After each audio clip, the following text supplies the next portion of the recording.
Bueno, Señor, te damos gracias por este nuevo día, este nuevo tiempo, Señor, de, de poder, Señor, escudriñar la Escritura, de meditar en ella, Señor, sabiendo que en ellas alcanzamos vida, Señor.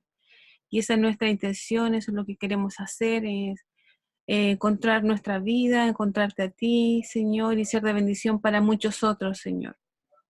Yo oro, Señor, por la conexión, oro, Señor, por las fuerzas, el ánimo, Señor, la sabiduría que venga de tu trono, Señor, para mí.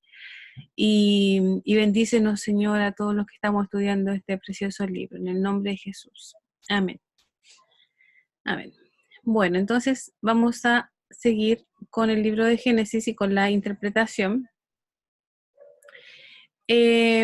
Y hay algunos, dentro del libro de Génesis, hay algunas preguntas que todo el mundo se hace y que algunas no tienen respuesta, obviamente.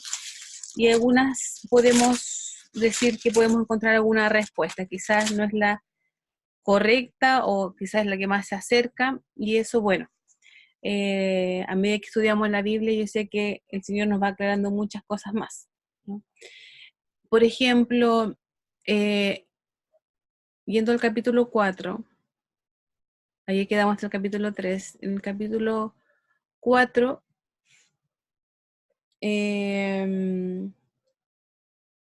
versículo 17, dice: conoció Caín a su mujer, la cual concibió y dio a luz a Enoc, y edificó una ciudad y llamó el nombre de la ciudad del nombre de su hijo Enoc. Vemos acá una pregunta muy común, es: ¿de dónde salió la esposa de Caín?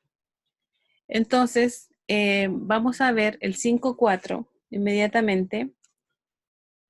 Y dice, y fueron los días de Adán después que engendró a Set, 800 años, y engendró hijos e hijas. Así que dice, engendró hijos e hijas, y eso nos habla de que el primer mandato de Dios, ¿no? Fructificar, multiplicar, Él lo hizo, ¿no? Tantos años vivió y tuvo muchos hijos e hijas. Entonces, lo más seguro, y obviamente tendrían que venir del linaje de Adán, ¿no? Son el primer hombre que Dios crea y son los que están habitando la tierra. Hechos 17, 26 y 27. Vamos a ir al libro de Hechos 17.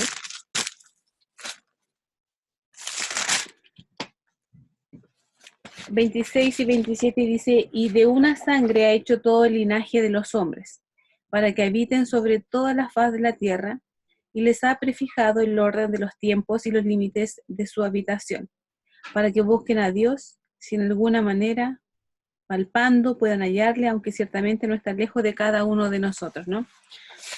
Así que de una sangre ha hecho todo el linaje de los hombres. Así que efectivamente a nuestros ojos serían familiares, sin embargo la genética estaba en su punto más puro, porque la orden de Dios fue esa, fue multiplicarse, ¿no? Así que la esposa de Caín tendría que ser hija de Adán y Eva también. O, o de ese mismo linaje, vamos a decir. En algo que también es importante, me parece a mí muy interesante ver en el versículo 19, dice: y Lamec tomó para sí 2 mujeres. El nombre de la una fue Ada y el nombre de la otra Sila. Este es el primer hombre que toma 2 mujeres. Cuando Dios crea a Adán y crea a Eva, no crea a otra mujer, ¿no? Para Adán, sino solamente una. Y de ahí que nosotros sabemos que el plan de Dios es la familia, una mujer y un hombre. Y acá Lamec, descendiente de Caín, es el que toma 2 mujeres. Y cuando ustedes leen ahí su cántico, ¿no? Versículo 23 y 24, habla de la rebelión, de su rebelión. Y no vamos a ahondar mucho en eso, para que ustedes lo ven ahí y ven que ya desde los descendientes de Caín ya había rebelión.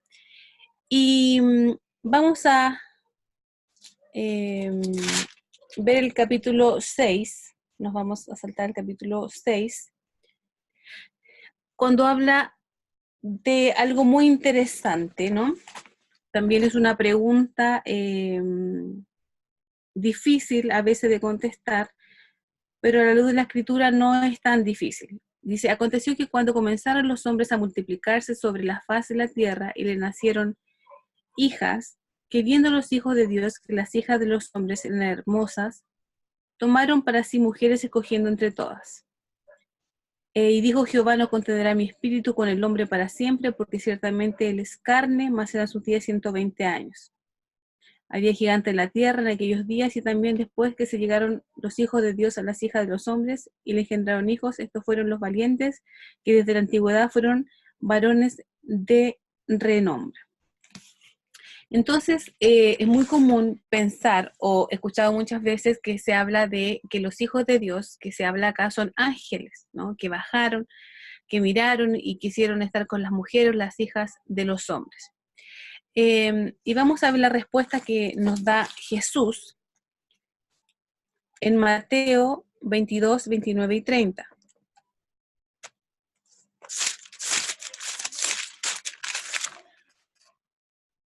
Mateo 22.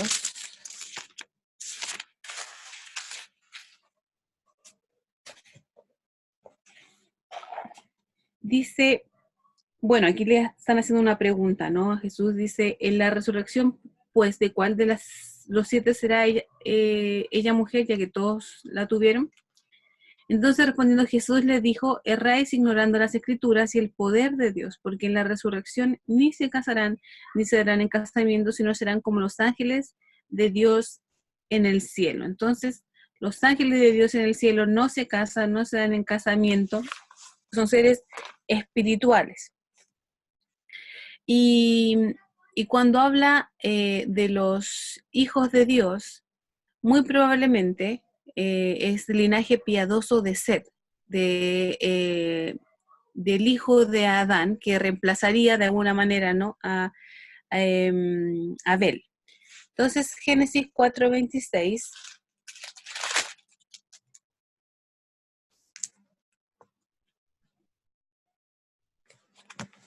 dice, y a Set también le nació un hijo, y llamó su nombre Enos. Entonces los hombres comenzaron a invocar el nombre de Jehová. Y a Set también le nació un hijo y llamó su nombre Enos. Entonces los hombres comenzaron a invocar el nombre de Jehová. Así que dice la escritura que el corazón del hombre siempre es de continuo mal, ¿no? Dios mismo lo dice. Pero aquí aparece que Set, con la descendencia de Set, ellos comenzaron a invocar el nombre de Jehová. Es un linaje piadoso, ¿no? Y de eso se trata el libro de Génesis también, de ver el linaje, la línea por donde tiene que venir el Mesías, ¿no? Así que cada vez se va el libro de Génesis estrechando más, va de lo amplio de hablar de la humanidad, que habla de Babel y de las naciones, de la creación, pero luego desde el capítulo 12 vamos a ver cómo se estrecha mucho más con Abraham, pero ya desde este punto se está estrechando al mostrar que de la ascendencia de Set, donde los hombres comienzan a invocar el nombre de Jehová, ¿no? A ser temeroso de él. Así que eso sería la respuesta. Ustedes, claro, pueden ver más, ir más profundo, pero acá no tenemos tanto tiempo, así que vamos a ir moviéndonos más o menos rápido.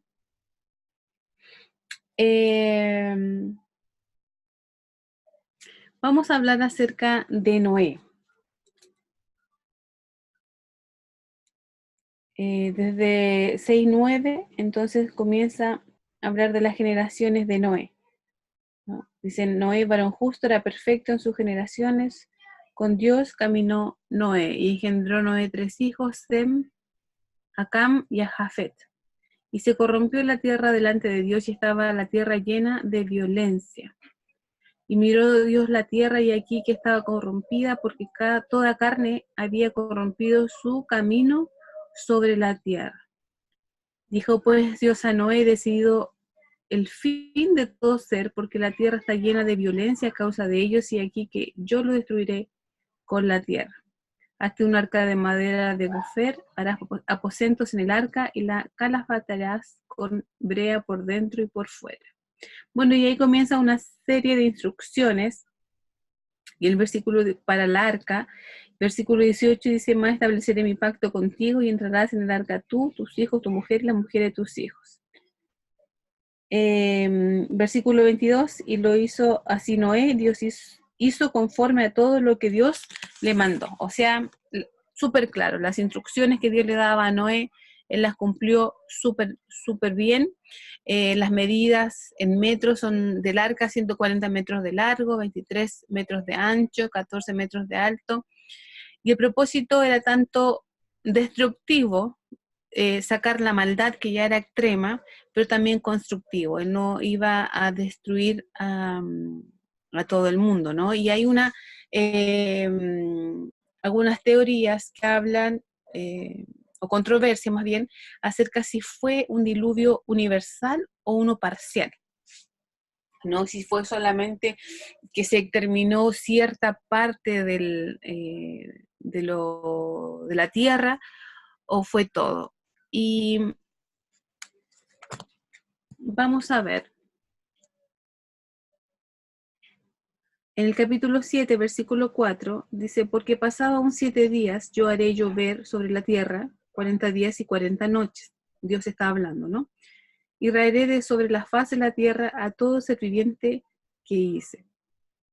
Así que nos habla sobre la faz de la tierra a todo ser viviente que hice. Habla como de una totalidad. Vamos a ver en el Nuevo Testamento, en el libro de Mateo 24:36.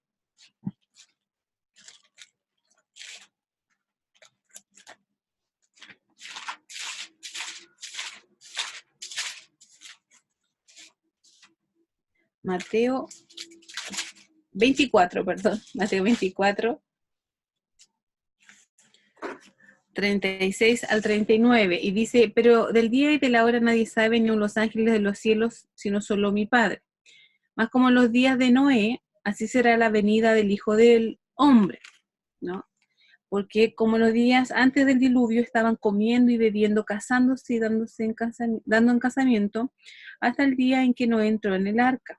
Y no entendieron hasta que vino el diluvio y se lo llevó a todos. Así será también la venida del Hijo del Hombre. Así que esto es un hecho real, no es ficción, ¿no? Es parte de la historia del pueblo de Israel, es parte de la historia nuestra, de la tierra, ¿no? Y Jesús habla de esto aquí, así que habla de toda la tierra, así que tendría que haber sido una destrucción universal, de acuerdo a la escritura. También en Génesis, capítulo 7, versículo 2, es muy interesante de que comienza ya a hablar de los animales puros e impuros, de los limpios y de los que no son limpios, de lo que comienza a hablar más en la ley, ¿no? Entonces dice, todo animal limpio tomará 7 parejas, macho y hembra, más de los animales que no son limpios, una pareja, el macho y su hembra.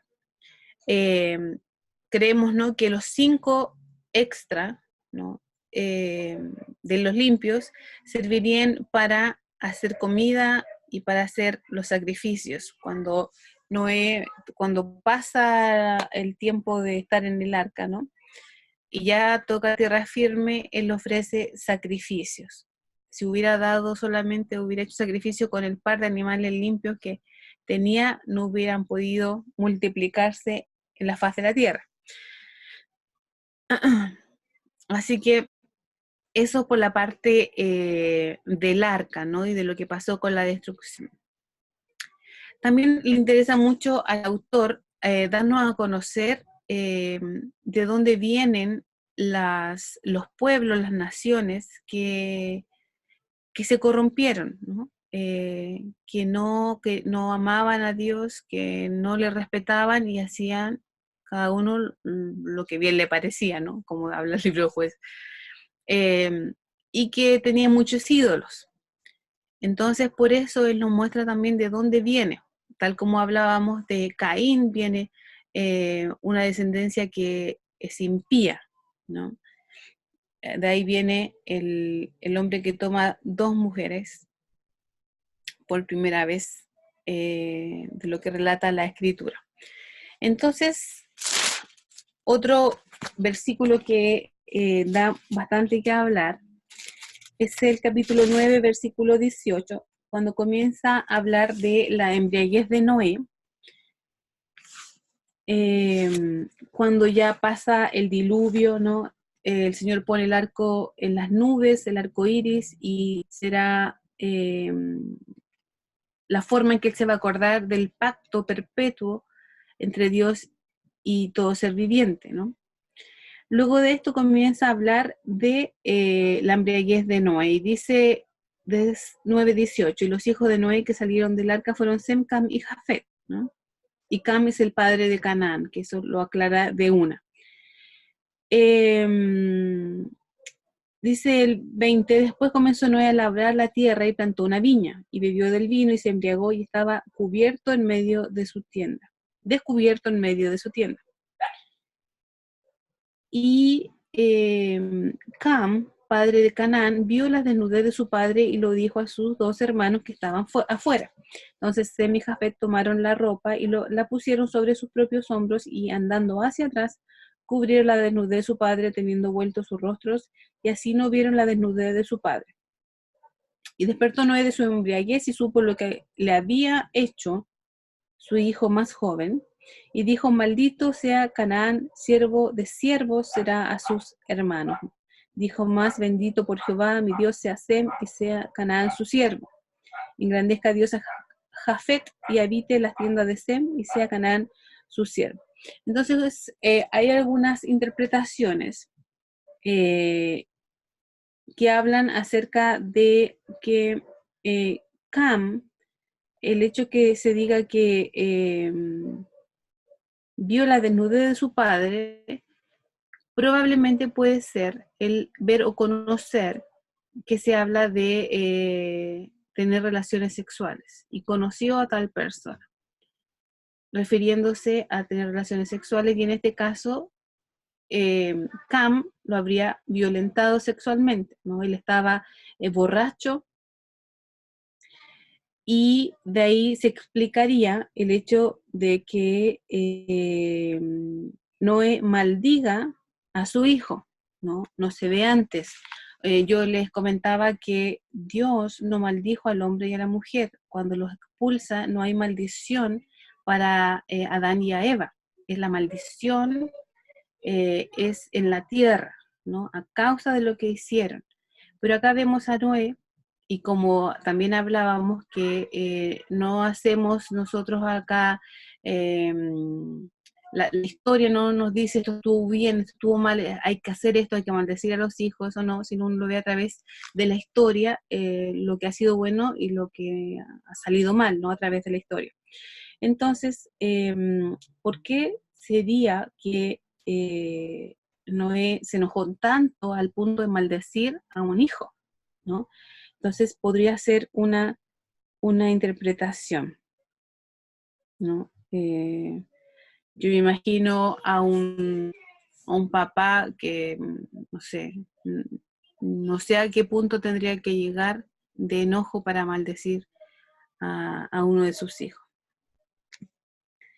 Y habla claramente que Cam es el padre de Canaán, ¿no? Y en Canaán habitaron, y la gente que estuvo viviendo ahí fueron enemigos del pueblo de Dios, ¿no? Gente muy malvada, gente muy idólatra, ¿no? Así que eh, aquí muy bien la gente que sale del linaje de Cam, ¿no? Si a veces los papás nos enseñan cosas malas o deshonrar, si una persona deshonra a sus padres, creo que no puede esperar que sus hijos le honren, porque los hijos miran al papá y ven el comportamiento que tienen hacia, en este caso, su abuelito.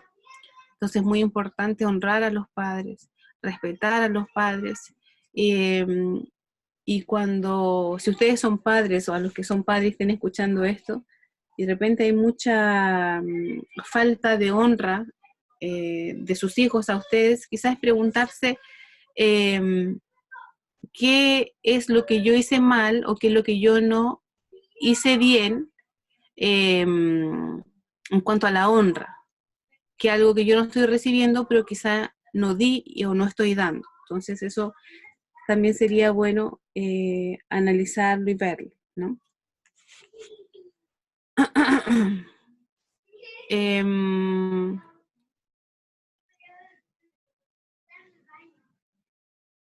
Bueno, vamos a ir al capítulo 11, donde nos comienza a hablar de la Torre de Babel. El mandato para Noé en el 9:1 fue lo siguiente, dice, fructificad y multiplicaos y llenad la tierra, ¿no?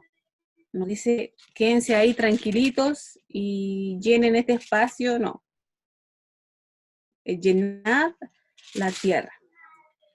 Y en el 11:4 vemos la rebelión una vez más de la creación de Dios, del hombre, ¿no?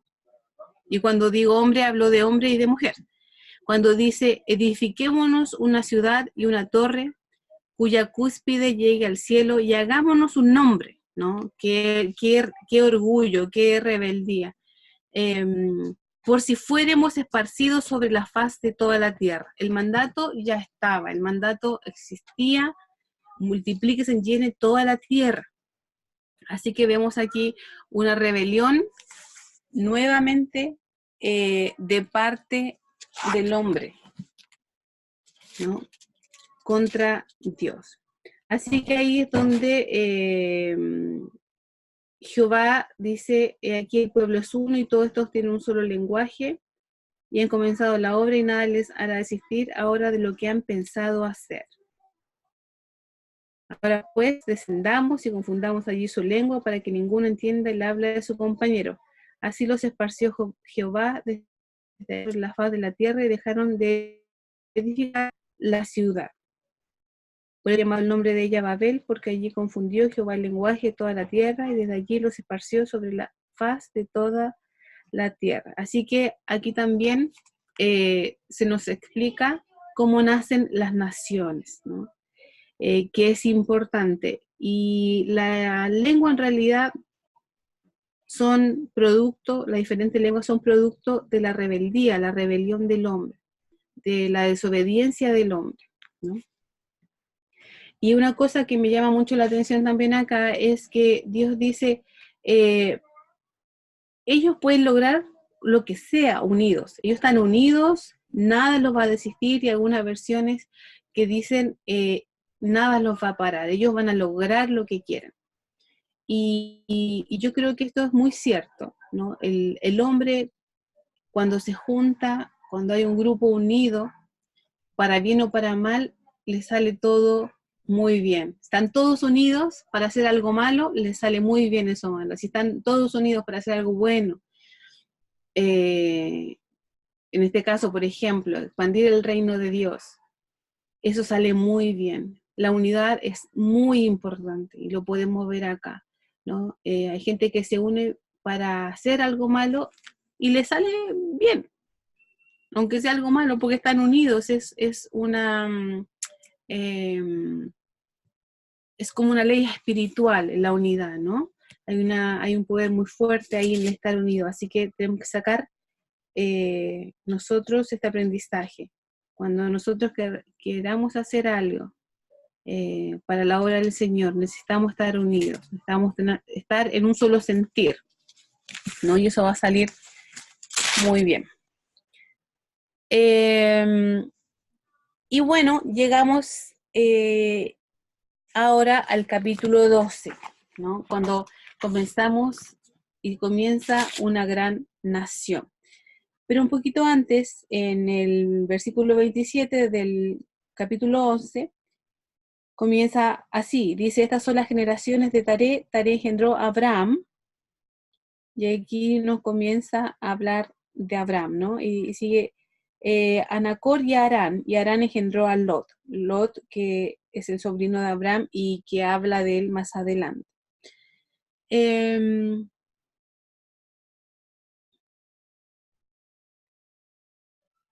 Bueno, aquí nos da toda la introducción, ¿cierto? Dice el versículo 30 que Sarai era estéril, no tenía hijo, y tomó tarea a Abraham su hijo, y a Lot, hijo de Arán, hijo de su hijo, y a Sarai su nuera, mujer de Abraham su hijo, y salió con ellos de Ur de los Caldeos. Ur de los Caldeos, para los arqueólogos, ellos nos cuentan que es una de de los lugares más desarrollados en ese tiempo. Y dice para ir a la tierra de Canaán, ¿no? Acá nos está dando la introducción de todo lo que nos va a contar más adelante. Pero es importante hablar de Ur de los Caldeos porque cuando Dios llama a Abraham, le dice, vete de tu tierra y tu parentela, de la casa de tu padre, a la tierra que te mostraré. Entonces aquí hay varias cosas importantes. Cuando no conocemos el contexto de lo que era Ur, nosotros pensamos, bueno, Abraham estaba viviendo en súper mal, quizá viviendo apenas. ¿Qué le importaba a él salir de un lugar si total él se movía de un lugar a otro, como lo hacían muchos pueblos en la antigüedad? Pero Ur de los Caldeos era un lugar donde la gente se asentaba para vivir y era un lugar de los más desarrollados en cuanto a civilización, ¿no? Así que si lo ponemos al día de hoy sería como decir, bueno, vivo en una ciudad quizás grande, una ciudad acomodada, una ciudad donde no hay mucho peligro para vivir, donde hay trabajo, buenos sueldos, puedo tener una casa cómoda. Ese sería entonces de donde salió Abraham, donde Dios lo llama y le dice que salga de la casa de su padre a una tierra que él le mostrará, que ni siquiera sabía dónde iba, pero él fue, ¿no? Y le hace esta promesa que haré de ti una nación grande, te bendeciré, te engrandeceré tu nombre y serás bendición. Y el versículo 4 dice, y se fue Abraham como Jehová le dijo, y Lot fue con él. Bueno, le dijo él, deja tu parentela, pero él se llevó a Lot, ¿no? Con los problemas que le causa después. Entonces, algo para meditar acá sería dónde Dios nos llama a movernos. A veces el estar en nuestra casa, en el lugar donde crecimos, donde nacimos, donde están nuestros padres, nuestra seguridad, es muy bueno, está bueno, pero cuando el Señor nos llama y nos dice, muévete de aquí, anda a la tierra que te voy a mostrar, porque tengo esto para ti, porque quiero algo mejor para ti, porque tengo planes y propósitos, no siempre llama a la gente que está súper mal en un lugar, sino a veces llama a la gente que está súper bien en un lugar. Pero Él sabe que hay algo mucho mejor. Y aquí comenzamos a ver también que Abraham es reconocido como el padre de la fe. Y es la fe lo que mueve el corazón de Dios. Es la fe lo que tocó muchas veces el corazón de Jesús. Al ver la fe de ellos, él se conmovió, ¿no? Y desde el principio, desde acá, vemos cómo su gracia está presente, cómo la fe en él le mueve su corazón. Así que para nosotros, esta pregunta, ¿no? ¿Dónde el Señor nos está pidiendo que nos movamos? Quizás estamos muy cómodos, no nos gustaría dejar a nadie porque tenemos toda la comodidad del mundo, los amigos, la gente que amamos, pero si el Señor nos está pidiendo que nos movamos o que hagamos algo por fe, debemos hacerlo, ¿no? Y con este hombre, Dios pone en marcha también la obra de redención, de la que hablábamos en Génesis 3:15. desde ahora comienza ya a elegir a este hombre, no porque era el mejor, eh, porque en realidad vamos a ver que Abraham no era súper creyente, solo creía en Dios, en Jehová, sino venía de un lugar donde había mucha idolatría. Vamos a ver el libro de Josué,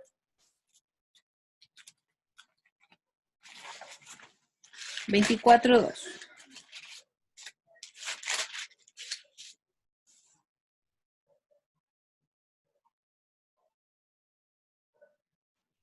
Dice, y dijo Josué a todo el pueblo, así dice Jehová, Dios de Israel, vuestros padres habitaron antiguamente al otro lado del río, esto es Taré, padre de Abraham y de Nacor, y servían a dioses extraños. Así que vemos acá en este versículo que Abraham prestaba culto a varios dioses, porque esa era la tradición, ¿no? Porque eso era lo que conocía. No es que Dios lo eligió por ser el mejor, sino lo eligió porque siempre él ha querido engrandecer su nombre a través de gente que, decimos en Chile, nadie da un peso, ¿no?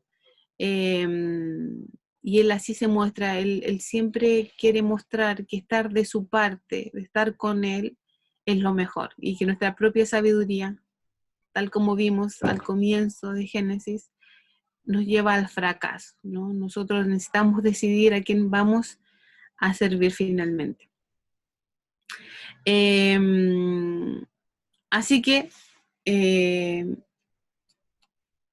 Ur en ese entonces, ¿cierto? Como ya dije, era una de las civilizaciones más avanzadas para la época. Y vamos a ver Hebreos 11:8.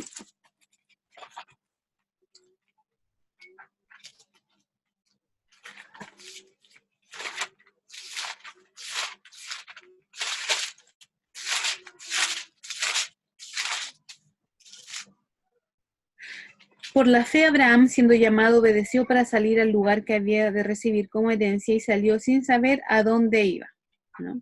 Por la fe habitó como extranjero en la tierra prometida, como en tierra ajena, morando en tiendas con Isaac y Jacob, coherederos de la misma promesa. Así que la fe comienza aquí a ser muy importante, ¿no? Siempre fue importante desde el principio, pero acá vemos que a un hombre, podríamos decir pecador, malo, que adoraba a dioses y andaba en cualquiera, eh, su fe fue el creerle a Dios fue el que produjo esta nueva nación, ¿no? Comenzó así. Dios quería mostrar su gloria en cada aspecto de la vida de Abraham. El 15:15 dice, creyó y le fue contado por justicia. Eh, Vemos que en la vida de Abraham pasa muchas cosas eh, que solamente Dios podría intervenir, ¿no? Eh, por ejemplo, en darle un hijo, ¿no? A edad tan avanzada.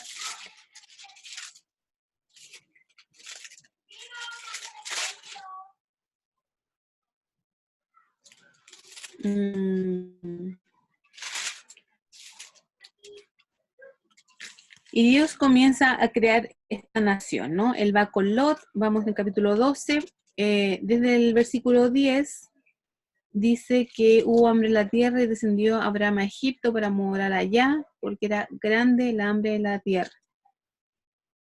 Bueno, y aquí habla de cuando estaban ahí, Sarai, él le dice a su mujer, mira, eres muy bonita, así que te van a los egipcios, me van a matar a mí, para quedarse contigo, así que di que es mi hermana, para que me vaya bien, ¿no? Entonces este hombre, que es conocido por padre de la fe, sabiendo que Dios le había llamado a moverse, acá estaba teniendo falta de fe y temor y mintió, ¿no?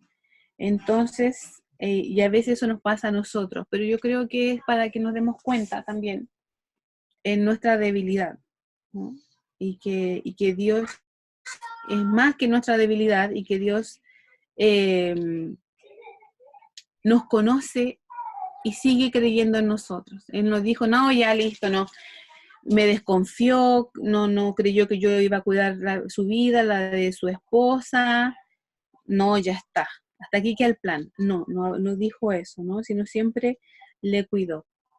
Y para eso, para nosotros, o para mí es un aliento saber eso, ¿no? Que cuando me equivoco, cuando cometo errores eh, y tengo falta de fe, ¿no?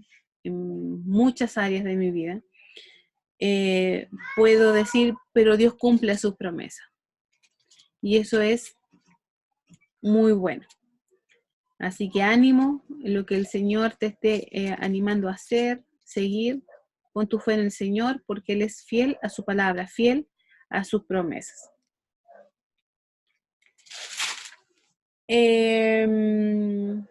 Bueno, aparece la historia, ¿no? El problema que tiene con su sobrino, con Lot.